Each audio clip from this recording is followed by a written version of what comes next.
So what are we doing today? Well, today it's deer blind cleaning season.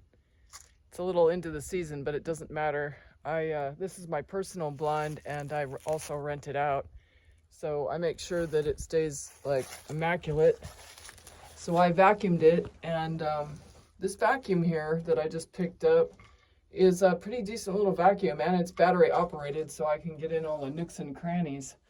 So I'm pretty pleased with it. And in order to keep my blind clean, I put down cardboard so that the floor stays good when it's on, really incredibly muddy days.